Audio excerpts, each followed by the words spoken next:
All right, so this is my reading roundup for May. Here are all the books I read in May and a quick review of each. The first was Madness by Shantel Tessier, which is the Lords series number 6. I gave this book 3 stars overall. It was long. This book is over 800 pages in length, and I think it could have gotten 4 stars with a little bit of cutting the fat, in my opinion, maybe like 200 pages worth. Hayden Reeves has been one of my favorite characters throughout this series, and I was thrilled to finally get his book.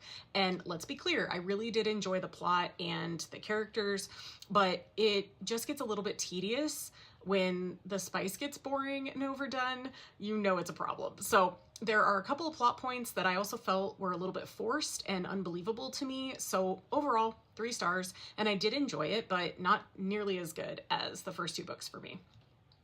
Next, after a couple more darker books, I wanted to have a palate cleanser before I dove into another romantasy series, so I opted for Life Derailed by Beth, Merlin, and Danielle Modafferi. I also gave this book 3 stars. This is a super short contemporary romance with an AI component in it that is giving How to Lose a Guy in 10 Days vibes, with the FMC being a magazine editor. This book definitely feels timely with the current AI climate, and that's what intrigued me to read this book, though it did end up being a lot different than I expected it to be.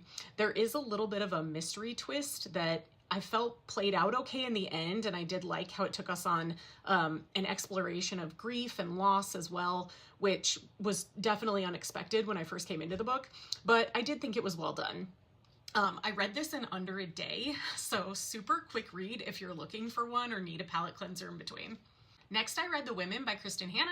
I gave this 5 sobbing, painful, tear-soaked stars. Anyone who's read any other Kristin Hannah books knows what to expect from her, but I always somehow get taken by surprise when she destroys my heart with each new book. This is a story that takes us on a 20-year journey about women who were young adults during the Vietnam War era, including the FMC, who is an army nurse and is deployed to Vietnam.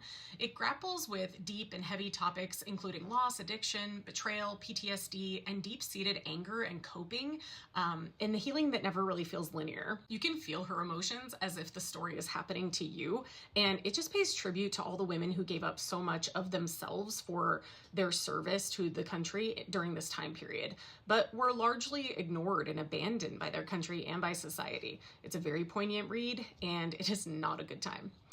After that, I was ready for more of an uplifting experience, so I ran screaming back to dark romance in the Legacy of God series, which is a 6-book series that I read straight through, beginning with God of Malice by Rina Kent. These were my first Rina Kent books, but I will definitely be reading more. Each of the books are interconnected and cover a specific couple from 2 different friend groups who attend colleges near one another.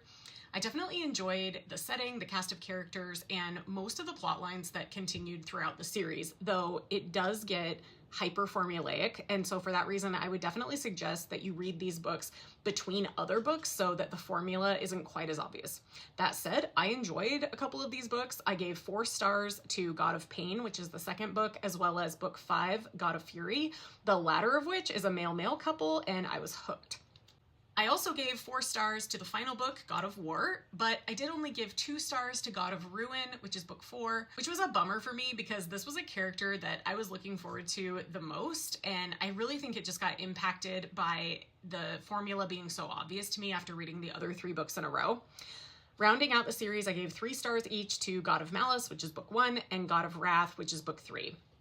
Overall, I'm looking forward to reading more books by Rina Kent, including the Royal Elite series, which is a prequel series to this one, and one that follows the parents of these characters. So if you're going to read these books, maybe consider the reading order before you jump in if you don't want any spoilers. Definitely check the trigger warnings as well. These books are dark. Next, I read In 5 Years by Rebecca Serle. This book was interesting. I gave it 3 stars overall, but I'm still not sure what to make of this book. I went through a lot of emotions reading it, and that is not always a good thing.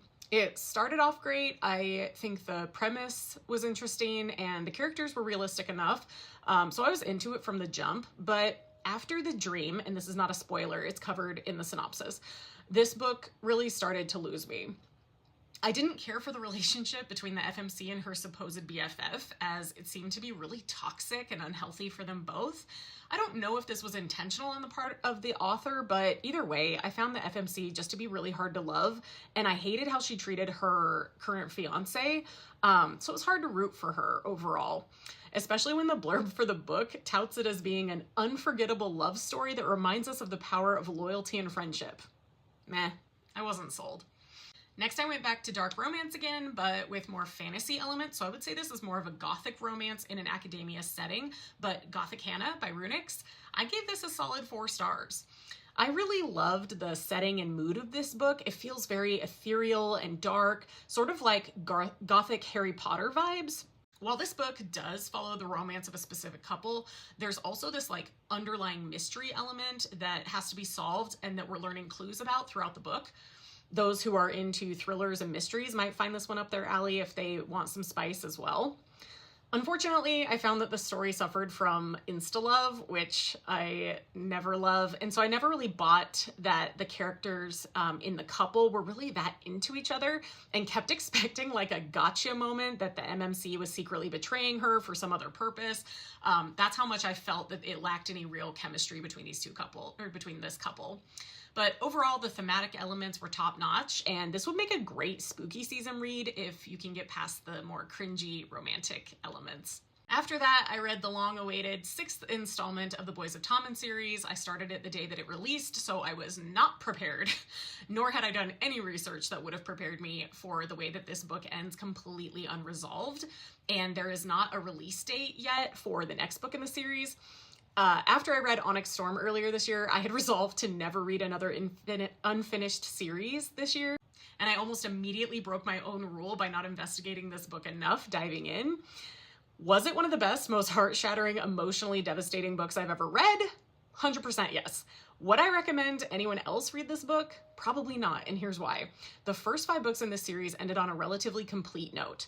While we knew there would be follow-along books and additional stories that would need to be told, there was no way to prepare yourself for the devastation that releasing 10 is. We have since learned that the story was taken from the author's own personal life experiences, which actually makes it even more devastating, and that we'll eventually be getting the rest of the story in the next book. But in the meantime, with no end in sight that could heal this continuing trauma, I would caution anyone going into the Boys of Tommen series that while this is a 5-star book, and this series is absolutely god tier, I would consider the cost of reading Releasing 10 without the next book at the ready.